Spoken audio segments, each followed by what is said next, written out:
Las Vegas Raiders fans, get ready, because big news is coming your way. We're just days away from the 2025 NFL Draft, and things are heating up fast. In less than a week, the future of the Raiders could completely change. We're talking about fresh talent, new energy, and possibly a brand new quarterback leading the way. Imagine this. By next week, we could have up to 8 new rookies wearing the silver and black. The team could look totally different, and the direction we're heading in might shift for the better. Now, let's talk strategy. If you want to win a Super Bowl, there's one golden rule. Build through the trenches. That means investing in a strong offensive line. But here's the trick. Not all positions should be picked early. You usually don't go for a guard or center in the first round. Instead, smart teams go after offensive tackles first. Guards and centers? They're often found in rounds 2 or 3 and still make a big impact. Some of the best teams have done just that, finding key players in the early rounds and building a wall up front to protect the quarterback and open up the run game. Now, let's talk Raiders. I don't see them trading up in this draft. It looks like they'll hold on to the 6th overall pick, and with that, they have a serious decision to make. Do they go for a running back? Do they strengthen the offensive line? Before listening to the latest news, subscribe to the channel, like it, and don't forget to press the bell icon. Let's move on to the new news. Many fans are eyeing Ashton Jeanty, easily the top running back in this class. If he's available at pick 6, it might be the smartest move. He's explosive, reliable, and could immediately transform the Raiders' offense. At the same time, the offensive line still needs attention. Not everyone's convinced DJ Glaze is the answer. And honestly, I agree. This draft could be where the Raiders finally solidify the protection their offense desperately needs. Now, let's get real about the Raiders' offensive line, especially the right tackle spot. There's potential, but also some serious questions. Take DJ Glaze, for example. Some fans are hoping he'll develop into a franchise-level tackle. But in the NFL, if a player doesn't show strong signs in year 1, chances are he might not reach that top-tier level. We've seen it happen before. Even Thayer Munford, who had some good moments, never quite became that dominant force at tackle. The truth is, offensive tackle is one of the toughest positions to grow into. Sure, players improve from their rookie year, but you can usually tell early on who has that special talent. Look at Jackson Powers-Johnson. He didn't just play well as a rookie, he dominated. He was tossing around veteran linemen like it was nothing. That kind of strength and skill, it's rare. Some things you just can't teach. Speed, quickness, footwork, those natural gifts separate the elite from the average. Munford, for example, simply doesn't move like a top-tier tackle. He might improve slightly, but he'll never move like Colton Miller or Penei Sewell. That's why the Raiders need to make a smart move now. The right tackle spot needs a long-term solution. DJ Glaze has value, but maybe not outside. He's strong, he's got length, and he plays with power. That's why he could actually thrive on the inside as a guard. So here's a bold idea. If our man Mem from Missouri is still on the board at pick number 6, the Raiders should grab him. He's a natural tackle and might just be the most talented offensive lineman in the entire draft class. Bringing in Mem would do 2 things. Give the Raiders a legit right tackle for the future. Let DJ Glaze move inside, where he could become a real difference maker. Imagine this line. Cole, Jackson Powers-Johnson, DJ Glaze on the inside, Armin Mem on the edge. That's 4 out of 5 starters locked in, and that could set the tone for a powerful offense built to win. Let's be honest, when it comes to building a winning team, the Raiders have no time to waste. This draft could be a turning point, and choosing the right players now will shape the team's future for years to come. If the Raiders take a top offensive tackle like Armin Mem in the first round, it instantly strengthens a major weak spot. But there's more to it than just one smart pick. Think about this. If the Raiders win 9 or 10 games this season, something that's totally possible, they won't have a high draft pick next year. That means no access to the elite offensive tackles who usually go in the top 15. So, if the Raiders wait too long, they could miss their shot. This is why grabbing a top-tier tackle now makes so much sense. Offensive tackle is the second most important position on the field after quarterback, and when you have a chance to lock that down, you don't pass it up. Now let's look ahead to the second round. This is where things get interesting. At pick 37, the Raiders could shift their focus to other key positions, like running back, guard, or wide receiver. The depth in this part of the draft is strong, and it's a great spot to grab another playmaker. One exciting name to watch is Jaden Higgins. He's a physical wide receiver with the size and skills to be a big-time weapon. Another name worth mentioning? Kyle Williams. He might not be getting enough respect from some scouts, but don't be surprised if he goes earlier than expected. If either of these guys is available when the Raiders pick, they should be seriously considered. That said, the wide receiver room in Vegas already has talent. With players like Jacoby Myers, Trey Tucker, Brock Bowers, and tight end Michael Mayer, the Raiders are far from empty. But adding one more young, dynamic player to the mix could take this group from good to dangerous. And let's not forget, free agency is still an option if they want to add more experience to the roster. Here's something to think about, Raider Nation. If the team really wants a wide receiver, they need to go all in and take one early, right at pick number 6. But if they pass on a wideout that early, it might be smarter to wait. Why? Because the Raiders already have some solid players like Trey Tucker and Jacoby Myers who fill specific roles. Tucker brings speed and can stretch the field. Myers, reliable hands, perfect for tough catches. So, unless you're adding a game changer, there's no need to force a pick at receiver. Instead, the second round should be all about the running back position. And this year's draft class? Loaded. There are so many talented backs that the Raiders could get a real difference maker even without using their first-round pick. Names like Ashton Jeanty, Quinshon Judkins, and Trayvon Henderson stand out. Henderson, especially, could be a steal. He's explosive, quick, and already has experience playing under a system that demands results. If he's available at pick 37, the Raiders should waste no time. Grab him. Let him bring that energy to the offense. And here's the best part. If the Raiders land a top running back in round 2, they still have flexibility. At pick 68, they can shift focus and address other needs. Safety, for example, is now a bigger concern than many expected. At first, it looked like the team was covered at safety. But then, both Marcus Epps and Trevon Moehrig moved on. Now there's a gap in the defense. Yes, the Raiders signed a couple of new guys to compete at that spot, but it's clear they still need to find someone who can truly step up and take over. With smart picks in rounds 2 and 3, the Raiders can fix some of their biggest issues and walk away with young, hungry players ready to fight for a playoff run. Let's get straight to it. If the Raiders want their defense to take the next step, they must find a true safety. Right now, the guys they have, Jeremy Chinn and Isaiah Pola-Mao, are both better closer to the line of scrimmage. They're physical, sure, but they're not built to cover deep or control the back end of the field. And in today's NFL, that's a problem. Pola-Mao, in particular, has shown real weaknesses in open space. He's just not quick or fluid enough when covering ground, and that hurts the defense against explosive offenses. The Raiders need a safety who can move like a corner but hit like a linebacker. That's why a name like Andrew Mukuba out of Texas jumps off the board. This kid has range. He tracks the ball well, gets his hands on passes, and plays with serious intensity. 6 interceptions, multiple pass breakups. He's everywhere. Mukuba isn't just good, he's game-changing. He can fly from sideline to sideline, read the quarterback, and break on the ball fast. If he's there in the 3rd round, the Raiders should pounce. That pick gives the team a starter on defense, someone who fills a big gap in the secondary right away. Now, think about this. With just a few smart picks, the Raiders could walk away from this draft with a starting right tackle, a starting running back, and now a starting safety. That's not just a good draft. That's a franchise-building draft. And let's address a myth.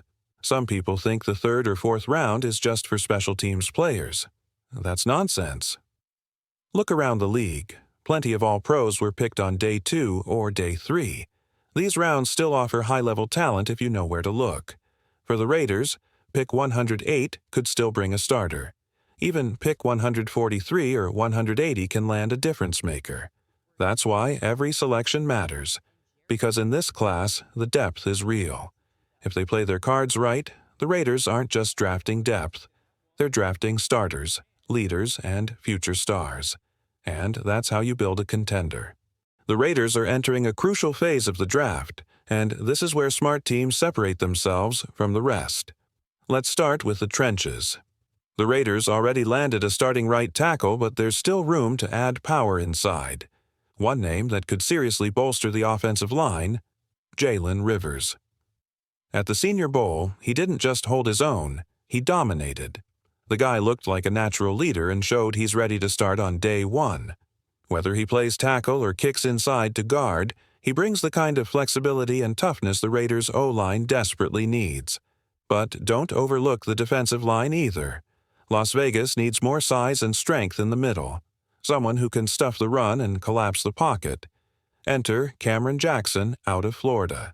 And this man is a mountain, 6 feet 6 inches, 342 pounds, and he's not just a big body. He's got a violent swim move and knows how to get through gaps. In a league that's getting faster and stronger, Jackson is the kind of anchor you want clogging the interior. Look at the current roster. Guys like Christian Wilkins and Adam Butler are great at attacking the backfield, but they're more finesse than force. What the Raiders need now is someone who can own the line of scrimmage, and that's exactly what Jackson brings. Now, there's a deeper question looming. What happens if Colton Miller doesn't get extended? It's a real possibility. He's been reliable, but contract demands can change everything. If the Raiders front office decides he's not worth $22 or $23 million a year, they may choose to move on. That's why finding offensive tackle depth now is smart, not later. Names like Logan Brown, Chase Lunt, and Sopoaga, out of Washington State, are all guys with raw potential and serious upside. They may not be first-round stars today, but they could develop into starting-caliber linemen under the right coaching. So here's the big picture. The Raiders are rebuilding the core. They've added strength at tackle, toughness at running back, and now they're plugging holes on both lines. With this kind of draft approach, the team isn't just filling gaps, they're building a foundation to compete. Let's talk about a few under-the-radar names the Raiders should keep an eye on, and why they might actually matter more than people think.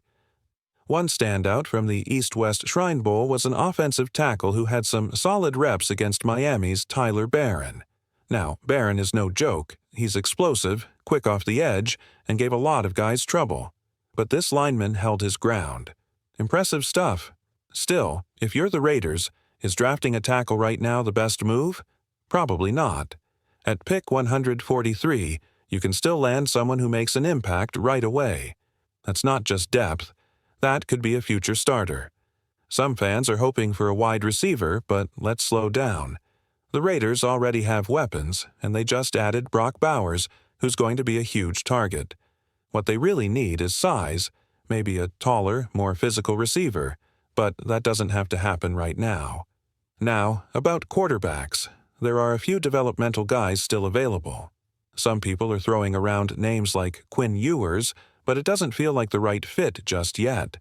There's time for that conversation. The real buzz? Defense. The Raiders might target another edge rusher. Not every pass rusher needs to be a top 10 freak athlete. Look at Max Crosby. He wasn't a first-round pick, but he's turned into one of the league's best because of his relentless drive and technique. That's why someone like Tyler Barron is interesting. He's got talent, but there are questions around his passion for the game.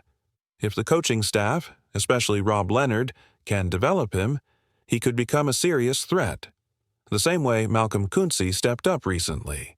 Speaking of Kuntze, here's something wild to consider. He didn't even play last season. But despite that, the Raiders still paid him more than they offered Josh Jacobs after Jacobs had a monster year. That shows you how much belief they have in Kuntz's potential. But with his contract up soon and injury history in mind, the team could be thinking ahead. Someone like Barron might be their way of planning for the future. Quietly, smartly. Let's be real. Players don't need to hit double-digit sacks to cash in these days. Even with just 7 or 8 sacks, A talented pass rusher could easily land a deal worth $20 million or more. Just look around the league. It's all about potential and upside. Now, let's talk about the Raiders and pick 180. This is where the draft gets fun. The big names are mostly gone.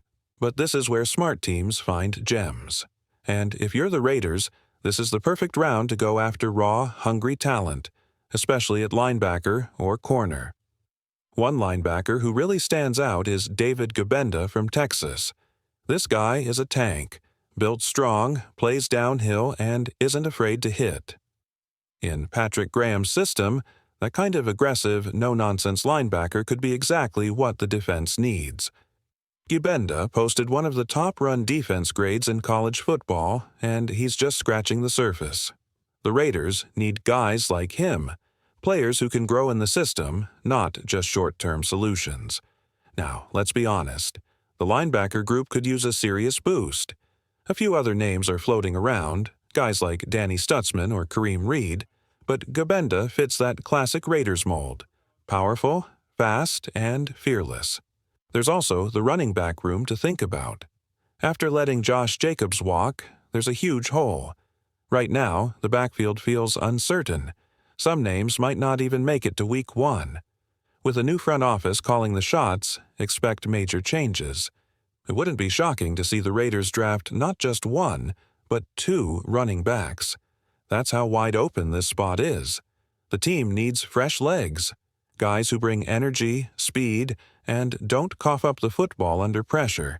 And don't be surprised if some current players get cut. That's just how it works when new leadership takes over. If a player doesn't fit the vision, whether it's about effort, attitude, or scheme, they're out. We saw it when McDaniels and Ziegler took over. First year? They moved on from Alex Leatherwood quickly. Expect more of that now. So, yeah, rounds like this may not grab headlines, but for the Raiders, it's where the real team building happens.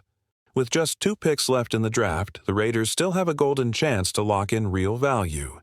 So far, the team's done solid work, adding talent across the board: offensive tackle, running backs, a safety, interior lineman, edge help, and a linebacker. But one position still needs love: guard. Even with guys like Alex Kappa on the roster and Dylan Parham finishing up his contract, the depth at guard could use a boost. This is where you draft a player who may not start day one, but can absolutely develop into something serious. One name that stands out? Jackson Slater. He's strong, reliable, and has that blue-collar, no-flash style that fits the Raiders' identity. He's not coming from a powerhouse school, but sometimes it's these lesser-known guys who show up in a big way once they hit the pros.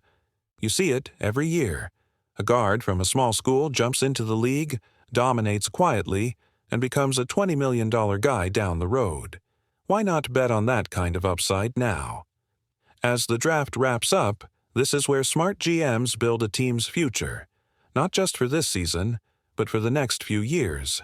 Think about it. Young guys like Trayvon Moehrig or Nate Hobbs may not be on the roster 2 or 3 seasons from now. So planning ahead isn't just smart, it's necessary. Even wide receiver could still be in play. The depth in this draft is insane. Maybe not superstar depth, but definitely role player gold. And let's not downplay that. A guy who gives you 400 to 500 yards a season and eats up snaps when starters need rest. That's not flashy, but it wins games.